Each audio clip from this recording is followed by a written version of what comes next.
Mission Uttar Pradesh उराशी बाळगून सोमवारी India आघाडीची बैठक पार पडली। 25 पक्षांनी या बैठकीत हजेरी लावत 5 मुद्द्यांवर एकमत झाल्याचं दिसलं। मतदार यादी, पुनर्परीक्षण, नीट पेपरफुटी, महागाई ते बेरोजगारी अशा विविध मुद्द्यांवरून सरकारवर इंडिया आघाडीनं टीका केली आहे। त्यामुळे इंडिया आघाडीचं हे पंचक सरकारची कोंडी करण्यात किती यशस्वी होतं अशी चर्चा आता सुरू झाली आहे। पाहूयात। भारत के माननीय मुख्य न्यायाधीश को एक पत्र भेजा जाएगा। ये पत्र शीघ्र ही उन्हें सौंपा जाएगा। हम तो पहले से कह रहे हैं बैलेट पर चुनाव होगा तो बीजेपी कहीं टिकने वाली नहीं है। 2029 साली निवडणुकीला सामोरं जाताना आपला चेहरा जो आहे हा आपण समोर ठेवून लोकांसमोर जायला। पण ते इंडिया आघाडीमध्ये गेल्यानंतर निवडणुकीमध्ये हरले, पराभव पत्करावा लागला। विधानसभा निवडणुकीनंतर पहिल्यांदाच दिल्लीत इंडिया आघाडीची बैठक पार पडली। या बैठकीत इंडिया आघाडीच्या नेत्यांनी आगामी काळातील रणनीतीवर चर्चा केली आहे। पश्चिम बंगालमधील पराभवानंतर ममता बॅनर्जींसह देशभरातील 25 पक्षांनी या बैठकीला उपस्थिती लावली होती। आगामी निवडणुकांची व्यूहरचना आणि पावसाळी अधिवेशनासह महत्त्वाच्या 5 मुद्द्यांवर बैठकीत चर्चा झाली आहे। त्यानुसार लवकरच सरन्यायाधीशांना SIRवर पत्र लिहिणार। शिक्षण मंत्री धर्मेंद्र प्रधान यांचा तात्काळ राजीनामा झाला पाहिजे। आर्थिक स्थिती, बेरोजगारी आणि शेतकरी मुद्द्यांवर केंद्र सरकारने तात्काळ सर्वपक्षीय बैठक बोलवावी। प्रत्येक 2 महिन्यांनी इंडिया आघाडीची बैठक होणार। पुढील बैठक हैदराबाद इथे होणार। पावसाळी अधिवेशनात इंडिया आघाडीतील पक्षांमध्ये समन्वय साधला जाणार। या बाबी एकत्रितपणे ठरवण्यात आल्या आहेत। ये सहमति बनी कि SIR, मतदाता सूची में हेरफेर तथा चुनाव की निष्पक्षता पर उठे गंभीर प्रश्नों के संबंध में भारत के माननीय मुख्य न्यायाधीश को एक पत्र भेजा जाएगा। ये पत्र शीघ्र ही उन्हें सौंपा जाएगा। ये जो भी बातें रखी गई हैं खड़गे जी द्वारा मीडिया को जो है ब्रीफ कर दिया गया है।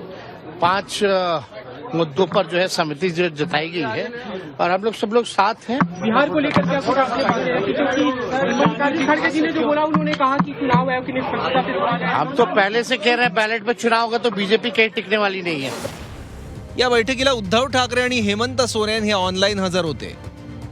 प्रमुख उद्धव ठाकरे यांची कायम भूमिका ही राहिलेली आहे की निवडणुकीला सामोरं जाताना एक चेहरा आपण समोर आणला पाहिजे की हे आमचे नेते आहेत, हे आमचे प्रधानमंत्री आहेत, हे आमचे मुख्यमंत्री आहेत। पण महाविकास आघाडीचा जेव्हा निवडणुकीला सामोरे गेली तेव्हाही हा चेहरा जाहीर करायला आणि सांगायला आपण उशीर लावला, त्याचाही आपल्याला फटका बसला। 2029 साली निवडणुकीला सामोरं जाताना आपला चेहरा जो आहे हा आपण समोर ठेवून लोकांसमोर जायला हवा। पश्चिम बंगालसह 5 राज्यातील झालेल्या निवडणुकीनंतर इंडिया आघाडीची बैठक झाली आहे। या बैठकीत मल्लिकार्जुन खरगे, राहुल गांधी, ममता बॅनर्जी, अभिषेक बॅनर्जी, अखिलेश यादव आणि सुप्रिया सुळे उपस्थित होते।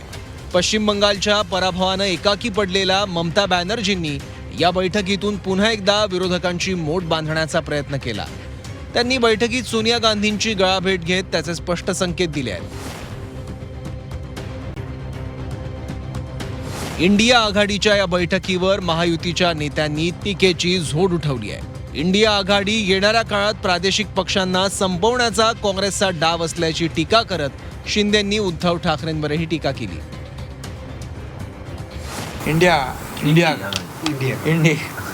पण ते इंडिया आघाडीमध्ये गेल्यानंतर बघा जे प्रादेशिक पक्ष त्यामध्ये आप, TMC, RJD, DMK, UBT आणि NCP, शरद पवार हे निवडणुकीमधून गायब झाले, निवडणुकीमध्ये हरले, पराभव पत्करावा लागला। आपल्याला एकच सांगतो, हे निरुत्साह म्हणजे एक गलित गात्र झालेले लोक आहेत आणि अतिशय पराभवाने झालेले जे पराभव आहेत, मगाशी मी सांगितलं की इंडिया अलायन्समध्ये आल्यानंतर पराभव होतो, हे अशा प्रकारचं त्यांना विश्वास निर्माण झालेला आहे आणि म्हणून या बैठकीपासून काही लोक दूर झालेले। दिल्लीच्या बैठकीतून इंडिया आघाडीनं नीट प्रश्नी सरकारला घेरण्याचा प्रयत्न केला। तसंच महागाई बेरोजगारीवरून सरकारला लक्ष केलंय. आता इंडिया आघाडीची पुढची बैठक ऑगस्टमध्ये होणार आहे. त्यामुळे इंडिया आघाडीच्या या बैठकीनंतर राजकारणात नेमके काय बदल होतात याकडे सगळ्यांचं लक्ष आहे. दिल्लीहून उर्वशी खोनासह ब्युरो रिपोर्ट, झी 24 तास.